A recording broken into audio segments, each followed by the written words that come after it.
नमस्कार दोस्तों, जैसा मैंने पहले वीडियो में आपको बताया था कि मैं एस.डी. यादव जी का जो नया मैथ्स आया है इस मैथ्स की श्रृंखला प्रारंभ कर रहा हूं। यदि आप इस मैथ्स को पढ़ने के इच्छुक हो तो आप मुझसे जुड़ जाइए और लगातार मैं इसके वीडियो आपको उपलब्ध कराता रहूंगा। कुछ ही समय बाद आपका सारा मैथ कंप्लीट हो जाएगा, विश्वास कीजिए और मुझसे जुड़ जाइए। और मैंने पहले वीडियो में क्षेत्रफल को स्टार्ट कर दिया है। जिन्होंने पहला वीडियो ना देखा हो वो पहला वीडियो देख लें और हो सके तो इस वीडियो को तभी देखें जब आप पहला वीडियो देख लें, क्योंकि मैंने काफी सारी क्षेत्रफल की बेसिक चीजें उसमें बताई हैं और क्रमबद्ध रूप से यदि आप वीडियो देखते हो तो मैथ्स अच्छे से सीख जाओगे। आइए स्टार्ट करते हैं 8वें प्रश्न से। 8वें प्रश्न में कहा गया है कि प्रत्येक भुजा x मीटर वाले एक त्रिकोणीय मैदान का क्षेत्रफल 50 मीटर, 70 मीटर और 80 मीटर भुजा वाले एक अन्य त्रिकोणीय मैदान के क्षेत्रफल के बराबर है। तो x का निकटतम मान क्या होगा? तो यहां पर जैसा बताया गया है कि प्रत्येक x मीटर भुजा वाला एक त्रिभुज है और प्रत्येक x मीटर भुजा वाला त्रिभुज होगा तो आपको भी पता होगा कि तीनों भुजाएं समान होने की वजह से वो समबाहु त्रिभुज होगा। और एक अन्य त्रिभुज जिसकी भुजाएं 50, 70 और 80 मीटर हैं, दोनों का क्षेत्रफल आपस में बराबर बताया गया है। तो समबाहु त्रिभुज का क्षेत्रफल होता है √3/4 गुणा भुजा की घात 2। और जब तीन भुजाएं अलग अलग रूप में दी गई हों और समकोण ना हो तो वहां पर √s, s-a, s-v, s-c ये त्रिभुज का क्षेत्रफल होता है। जिन्हें ये वास्तव में अच्छे से जानकारी प्राप्त करनी है पहला वीडियो देख लें, क्योंकि मैंने सारी बातों को विस्तार से बताया है। यहाँ पर √3/4 गुणा भुजा की घात 2, यहाँ पर s है अर्ध परिमाप और अर्ध परिमाप होता है परिमाप का आधा।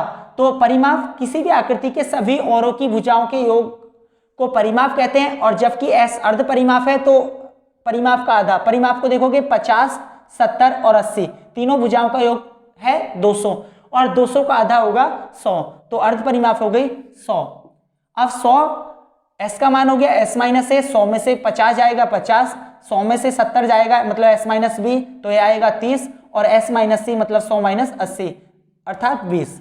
इस तरह से √3/4 भुजा की घात 2 बराबर √5 या 15 दूनी 30 और 2 3 4 5 5 जीरो इसमें 1 2 3 4 5।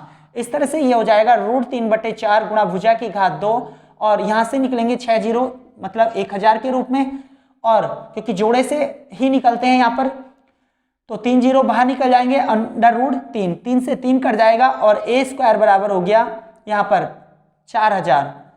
अब 4000 को तोड़ लोगे आप 400 गुणा 10 में और वर्गमूल निकालोगे तो 400 का तो आ जाएगा 20 और अंदर बचेगा √10 तो 20 गुणा √10 का मान होगा लगभग 3 से ज्यादा है तो ये लगभग बैठेगा 3.16। 20 की गुणा करोगे 2 छंग 12 का 2, 2 एकम 2 और 1 3 और 2 तिया 6 तो ये बैठ जाएगा 63.20 वर्ग मीटर, 63.20 वर्ग मीटर। तो इस तरह से आपका जो उत्तर होगा वो होगा ऑप्शन नंबर डी। अगला प्रश्न है 9वां। इसमें कहा गया है कि दो समबाहु त्रिभुज किसी समद्विबाहु समकोण त्रिभुज के कर्ण पर और उसकी लंबवत भुजाओं में से किसी एक पर निर्मित किए जाते हैं। उसके क्षेत्रफल क्रमशः h और a हैं, तो a/h किसके समान है? अब यहाँ पर ध्यान देना है कि दो समबाहु त्रिभुज बने हैं जो समद्विबाहु समकोण त्रिभुज पर बने हैं। और समद्विबाहु समकोण मैंने पहले वीडियो में बताया था कि समद्विबाहु समकोण होता क्या है, जिसकी दो भुजाएं बराबर हो और वो समकोण हो। तो मान लो इसकी दोनों भुजाएं a हैं और इसका कर्ण होगा a√2 और यहाँ पर दो त्रिभुज बनाने हैं, एक कर्ण पर बनाना है समबाहु त्रिभुज। यदि इसका कर्ण a√2 है तो इसकी प्रत्येक भुजा भी a√2 और a√2 होगी, क्योंकि कर्ण पर बनाया गया समबाहु त्रिभुज है और समबाहु त्रिभुज की तीनों भुजाएं बराबर होती हैं। और फिर किसी एक अन्य भुजा पर, जैसे मैं यहाँ पर आधार पर बना लूंगा तो यहाँ पर भी जो त्रिभुज बनेगा वो भी समबाहु त्रिभुज होगा। तो इस तरह से इसकी भी तीनों भुजाएं ए ए होंगी और इनका क्षेत्रफल क्रम से एच और ए है। तो जो कर्ण पर बना है उसका क्षेत्रफल एच है और जो अन्य भुजा पर बना है उसका क्षेत्रफल है ए। तो ये कहा गया है कि ए अपॉन एच ज्ञात कीजिए। अब ए और ए अपॉन एच इनका क्षेत्रफल बताया गया है। तो यहाँ पर इस त्रिभुज का क्षेत्रफल होगा √3/4 गुणा भुजा की घात 2 और यहाँ पर भुजा है ए की घात 2 और ऊपर जो त्रिभुज बना है समबाहु त्रिभुज का क्षेत्रफल होगा √3/4 गुणा भुजा, अब यहाँ पर भुजा a √2 है और इसकी घात 2। इस तरह से √3 से √3/4 कट जाएगा और यहाँ पर ऊपर बचेगा a²। अब a √2² करोगे तो a² × 2, तो a से a भी कट जाएगा तो ये आ जाएगा 1/2। इस तरह से आप इसका उत्तर देखोगे तो ये विकल्प है ए। अगला प्रश्न है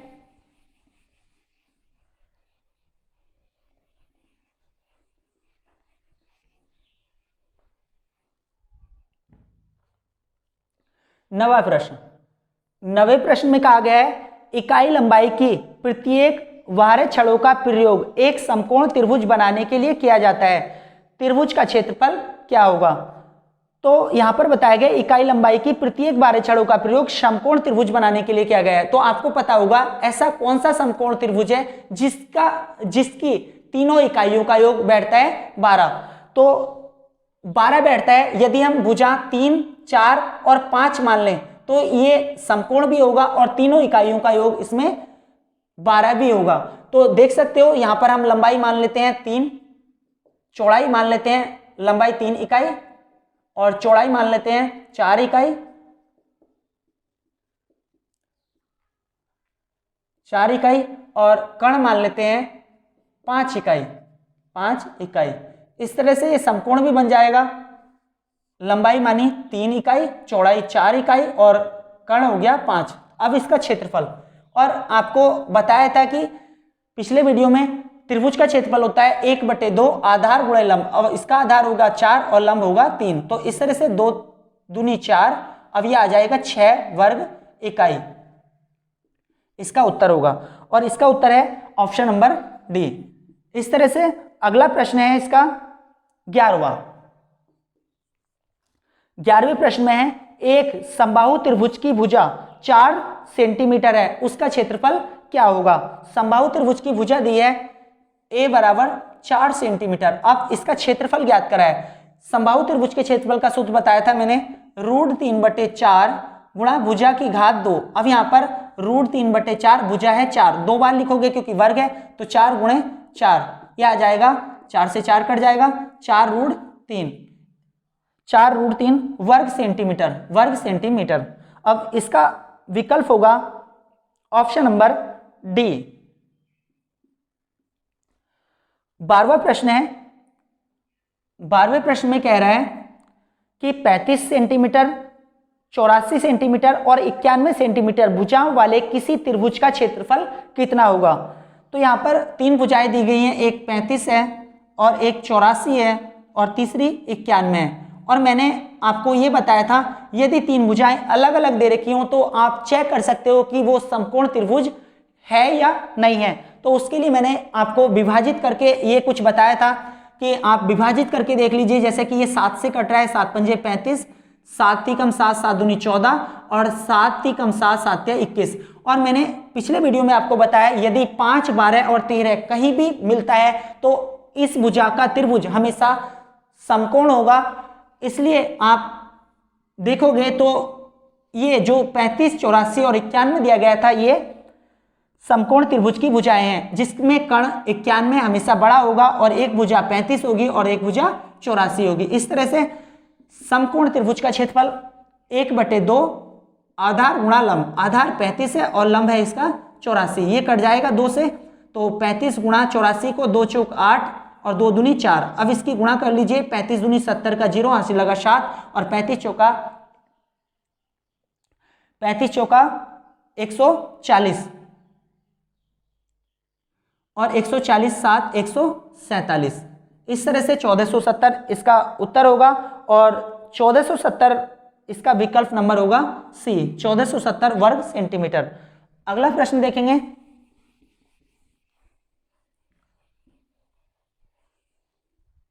अगला प्रश्न है प्रश्न नंबर 13 और 13वें प्रश्न में कहा है यदि एक समबाहु त्रिभुज का क्षेत्रफल 36√3 वर्ग सेंटीमीटर है तो त्रिभुज की परिमाप ज्ञात कीजिए। अब यहाँ पर समबाहु त्रिभुज का क्षेत्रफल दे रखा है और समबाहु त्रिभुज होता है जिसकी तीनों भुजाएं आपस में बराबर हो और इसका क्षेत्रफल तो मैंने बताया था समबाहु त्रिभुज का क्षेत्रफल होता है √3/4 a स्क्वायर और इसमें दिया गया है 36√3। अब √3 से √3 कट जाएगा और a स्क्वायर बराबर आ गया 36 गुणा 4। अब वर्गमूल निकालोगे तो a बराबर 36 का 6 आ जाएगा और 4 का 2। इस तरह से भुजा आ गई 12 सेंटीमीटर।